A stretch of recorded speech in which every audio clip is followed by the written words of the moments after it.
नमस्कार। परम पूज्य गुरुदेव पंडित श्री राम शर्मा आचार्य जी के दिव्य दर्शन की इस श्रृंखला में आपका स्वागत है। आज हम कर्म योग के उस पहलू पर बात करेंगे जो हमें सिखाता है कि निष्क्रियता यानी कुछ न करने की आदत को कैसे त्यागें। तो चलिए अपने जीवन को कर्म से सार्थक बनाने की इस यात्रा में आगे बढ़ते हैं। सबसे पहले एक बात को हमें बिल्कुल साफ समझ लेना है। कर्म करना कोई विकल्प नहीं है। ये हमारा एक दैवी कर्तव्य है, हमारे अस्तित्व का एक बुनियादी नियम। आगे आने वाले सूत्र हमें इसी कर्तव्य के पथ पर आगे बढ़ने का रास्ता दिखाएंगे और ये समझाएंगे कि हमारे हर काम का कितना गहरा मतलब हो सकता है।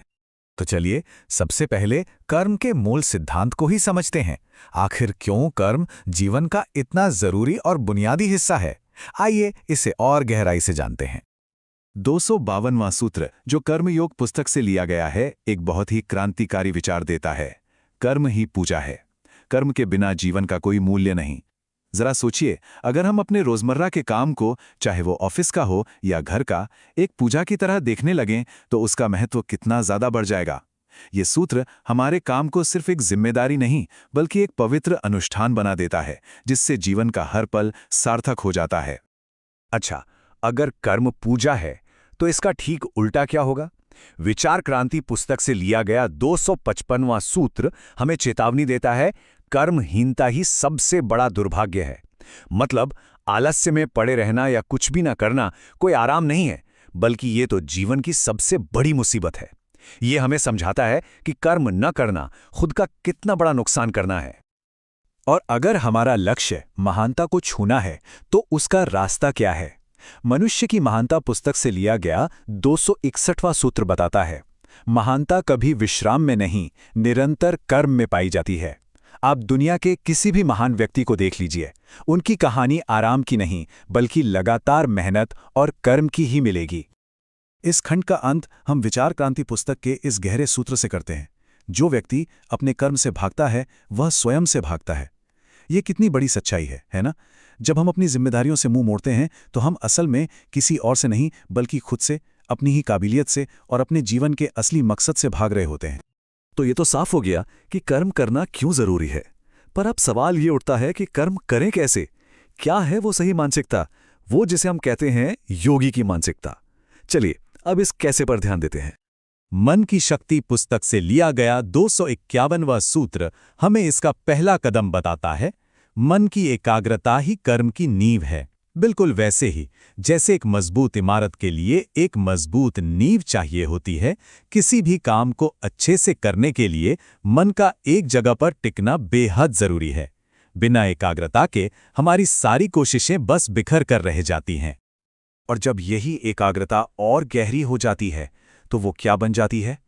जीवन जीने की कला पुस्तक का 254वां सूत्र कहता है, अपने कर्मों में पूरी आत्मा लगा दें, यही सच्ची भक्ति है। असली भक्ति सिर्फ मंदिर में पूजा पाठ करना नहीं है, बल्कि अपने काम में इस कदर खो जाना है कि आप और आपका काम एक हो जाएं। अब एक और नजरिया देखते हैं। मन की शक्ति पुस्तक का 259वां सूत्र कहता है, अपने काम को एक तपस्या माने। तपस्या यानी एक आध्यात्मिक अनुशासन।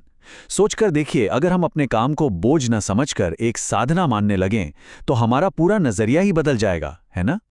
तो फिर इस सही मानसिकता का असली राज क्या है? जीवन जीने की कला पुस्तक का 265वां सूत्र इसे बड़ी खूबसूरती से बताता है। जहां प्रेम है वहां कर्म बोझ नहीं लगता। जब हम किसी काम को सच में प्यार से करते हैं तो वो काम रहता ही नहीं, वो एक खेल बन जाता है, एक आनंद बन जाता है। यही तो कर्मयोगी होने का असली सार है।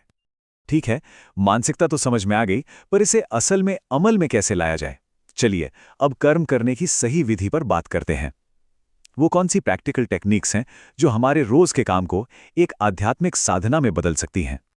तो एक सीधा सा सवाल मन में आता है कि आखिर ये सच्चा योग है क्या? क्या ये सिर्फ कुछ शारीरिक आसन है या इसका मतलब कुछ और भी है? चलिए इसका जवाब जानते हैं। कर्मयोग पुस्तक से लिया गया 273वां सूत्र इसका एक बहुत ही सीधा और गहरा जवाब देता है।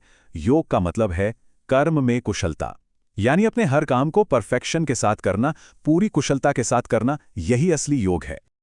अक्सर लोग ये सोचते हैं कि योगी बनने का मतलब है सब कुछ छोड़ छाड़ देना, पर कर्मयोग पुस्तक का 279वां सूत्र इस गलतफहमी को दूर करता है। कर्म का त्याग नहीं, फल के प्रति आसक्ति का त्याग ही सच्चा योग है। असली त्याग कर्म का नहीं, बल्कि उसके नतीजे से जुड़े मोह का है। काम करो, पर फल की चिंता में मत उलझो। सफल जीवन की दिशाधारा पुस्तक का 260वां सूत्र इसी बात को और भी पुख्ता करता है। फल की चिंता किए बिना अपना कर्तव्य निभाना ही सच्चा कर्म है। हमारा सारा ध्यान सिर्फ और सिर्फ काम करने पर होना चाहिए, उसका नतीजा क्या होगा इस पर नहीं। लेकिन एक सवाल उठता है, अगर हम फल से नहीं जुड़ेंगे तो काम करने की प्रेरणा कहाँ से मिलेगी? इसका जवाब है सेवा भाव। मन की शक्ति पुस्तक का 272वां सूत्र कहता है, सेवा का भाव ही कर्म को बंधन से मुक्त करता है। जब हम मेरे लिए की जगह सबके लिए की भावना से काम करते हैं तो वो कर्म हमें बांधता नहीं, बल्कि आजाद कर देता है। और इस विधि का शिखर है समर्पण। गायत्री महाविज्ञान पुस्तक का 263वां सूत्र हमें अंतिम और सबसे शक्तिशाली तकनीक देता है। प्रत्येक प्रयास को ईश्वर को समर्पित करें। जब हम अपने हर काम को, अपनी हर मेहनत को ईश्वर को एक भेंट की तरह चढ़ा देते हैं तो हम हर चिंता, हर बोझ से मुक्त हो जाते हैं। हमने क्यों और कैसे इन दोनों को समझ लिया। अब आते हैं अंतिम सवाल पर। इस रास्ते पर चलने से आखिर मिलता क्या है? चलिए देखते हैं कि कर्मयोग के दिव्य फल क्या क्या हैं। पहला फल कोई बाहरी चीज नहीं, बल्कि भीतरी है। मनुष्य की महत्वा पुस्तक का 257वां सूत्र कहता है, कर्म का फल आपके चरित्र को भी बनाता है। सही कर्म सिर्फ हमें सफलता नहीं दिलाता, बल्कि वो हमें एक बेहतर इंसान बनाता है, हमारे चरित्र को और भी मजबूत करता है। और दूसरा इनाम शायद आज की दुनिया का सबसे कीमती इनाम है। सफल जीवन की दिशाधारा पुस्तक के 258वें सूत्र के अनुसार निष्ठा से किया गया कर्म ही आत्मशांति देता है।